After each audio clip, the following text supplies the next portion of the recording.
Hi, I just got a quick little video on a thank you card I made. It's got kind of a different vintagey feel, so I thought I'd do a quick video on it. The pieces, the image here, this paper, and the little flowers actually came in a kit, a tag kit from a swap at Life on the Scrap Beach probably about a year ago.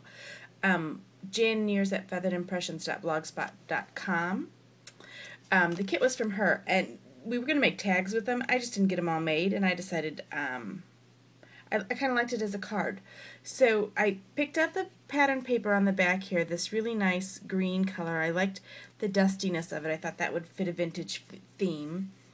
This pattern paper was included in the kit, and I rounded two of the corners. I like the interest that adds, but I always forget to do it.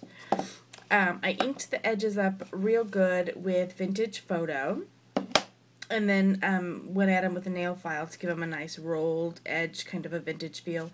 And then I also dampened the edge a bit with a paintbrush and water. These little actually they're stickers. They look like brads right here.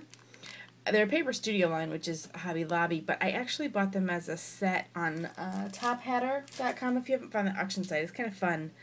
Watch the bidders or the sellers, because sometimes I think the things can be found on Etsy a little cheaper, but it's fun to bid on the things, and if you know what your price you're willing to pay, check it out. Anyway, that's where those little came from, and if you can see that on there, it looks like they've got newsprint over them, and I really liked that. So layered the pattern paper here, added these brads, layered this really great vintage flower pot with a bird on it.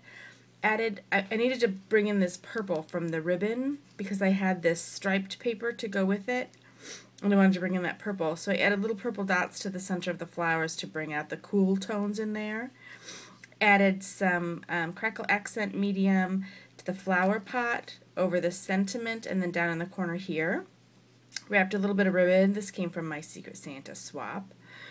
Around there, two more of the brads. They were just one size bigger. And then a feather, which came in the kit. I think it's an artificial feather. I don't think it's real. I hope not. Anyway, and then it says sending many thanks. It's a Stampin' Up, the itty bitty sets.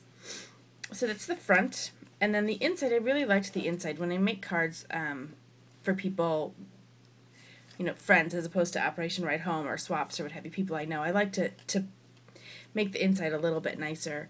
So I used that pattern paper. This is really what I wanted to use to tie it all together. I repeated the ribbon here, and then if you can see on the cream, I used antique linen and stamped some of the doilies from Stampin' Up on there. This, I've just recently found out that this Nestabilities die that I've had for ages matches perfectly with my two circle punches, so you're going to see that a little bit here in the next few weeks.